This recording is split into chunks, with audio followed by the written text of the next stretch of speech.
Assalamualaikum warahmatullahi wabarakatuh.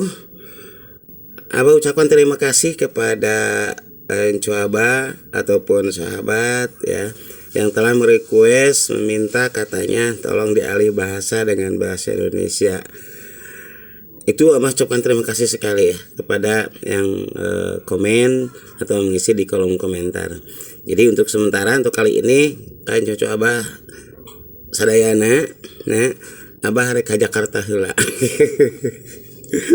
Abah di Tasik nanya rek ka Jakarta heula. Baik. Begini, jadi kalau kita ya menemukan atau bukan menemukan bertemu hari raya itu, hari raya Idul Fitri atau Idul Adha jatuh pada hari Jumat.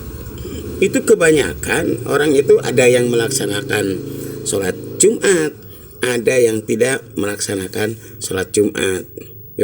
Bahkan ada yang hanya sholat duhur dan ada juga yang cuma melaksanakan sampai sholat asar. Nah, ini sering terjadi hal seperti ini kalau kita tidak melakukan segala sesuatu hal tanpa ilmu, maka amal-amalnya latuk balu ya, ditolak.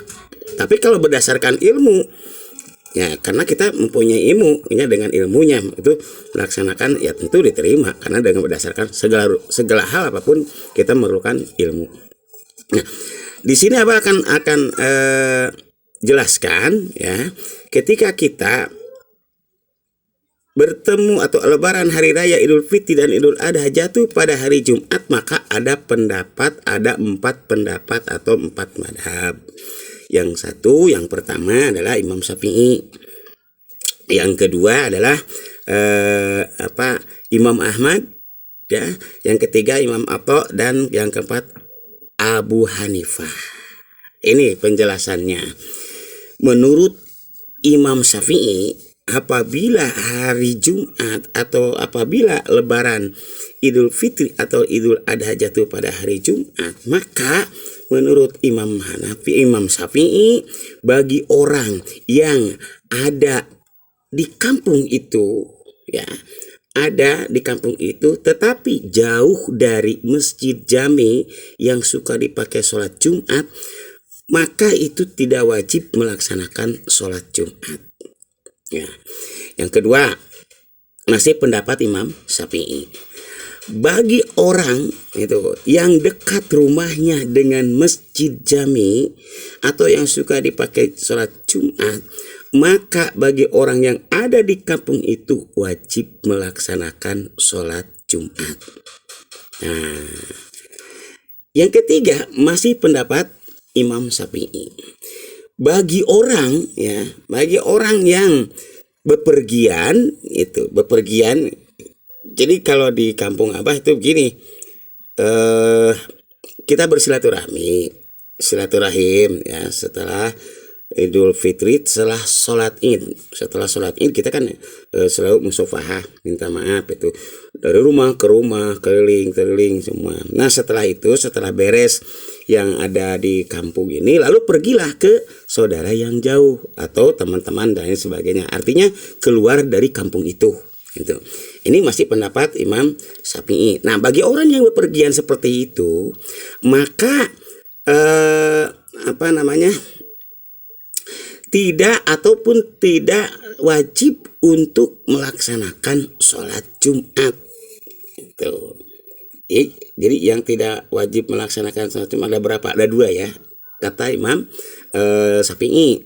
Imam Syafi'i itu kan. Nah sehingga kalau yang ada yang dekat itu, yang jauh dari rumah sholat Jumat, maka tidak wajib sholat Jumat. Dan ini yang ketiganya adalah apabila bepergian jauh tidak ada di tempat, maka tidak wajib sholat Jumat. Itu pendapat Imam Syafi'i.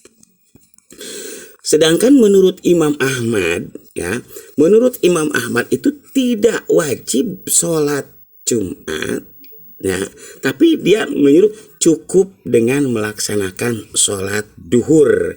Kan ada yang berkata, mengapa?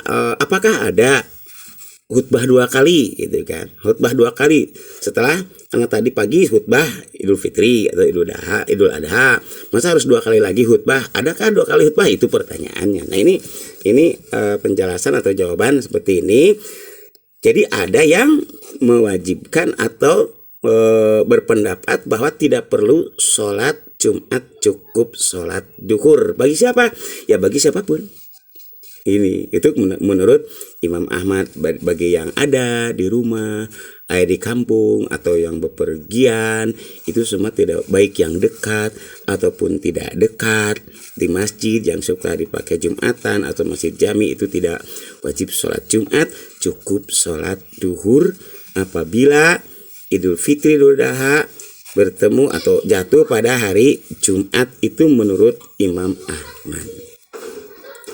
Menurut Imam aja yang kedua, yang ketiga menurut Imam Atho. Nah, menurut Imam Atho itu beliau berpendapat maka tidak wajib sholat Jumat, tidak wajib sholat duhur.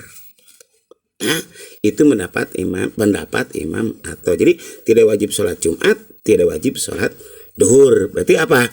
Cukup dengan sholat asar. Nah itu pendapat Imam Atho. Nah kembali lagi satu lagi pendapat Imam Abu Hanifah ya. Untuk pendapat Imam Abu Hanifah ini menegaskan, pendapat Abu Hanifah menegaskan wajib seluruhnya, baik yang ada di rumah, di kampung, baik yang tidak ada di kampung, gitu kan?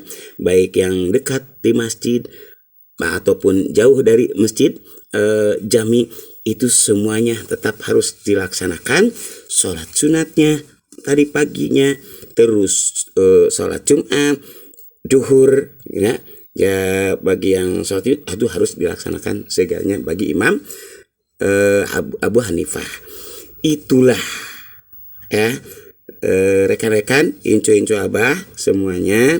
Jadi kita kalau sudah tahu, sudah paham, maka kita tinggal melaksanakannya. Tetapi kalau belum tahu ilmunya, jangan sampai yang ini sholat duhur, yang ini Jumat, yang ini tidak.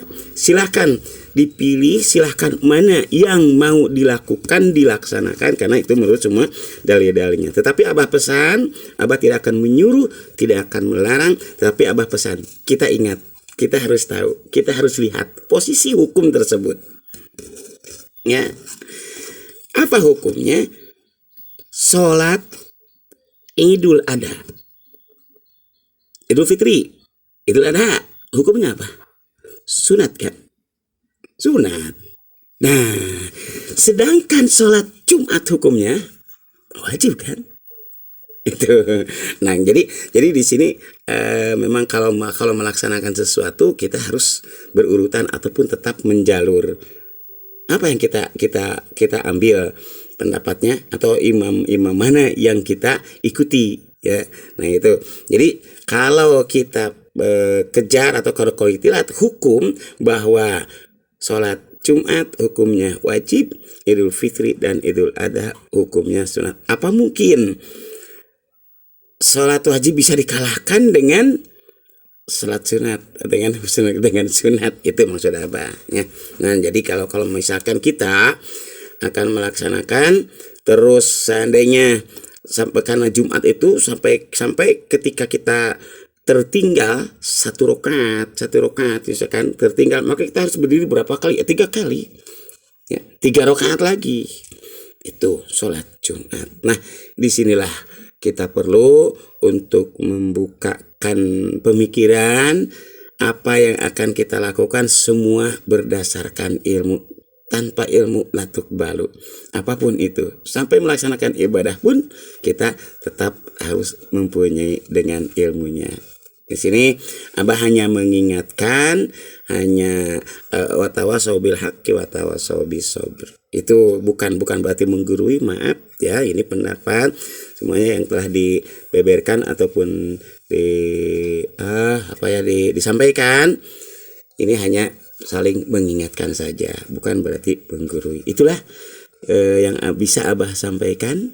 Mudah-mudahan ada manfaatnya. Sekali lagi terima kasih kepada yang request ya, minta dialihkan bahasa, tapi mohon maaf apabila bahasa abahnya karena belum ke Jakarta ya, belum nyampe ke Jakartanya sampai di sini. Mudah-mudahan bisa dipahami dan dapat dimengerti. Mohon maaf atas segala kekurangan. Terus jangan lupa Abah itu seperti ada di YouTube Abah yang lain ya, banyak sampai ada 9.000 kalau tidak salah, 9.000 penonton, tapi mereka tidak mau subscribe, padahal subscribe itu gratis kok. Insya Allah bermanfaat kalau memang seperti ini.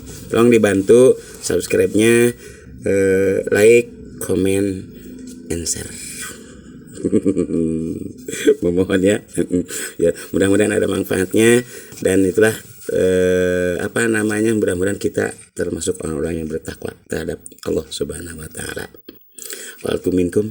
Assalamualaikum warahmatullahi wabarakatuh.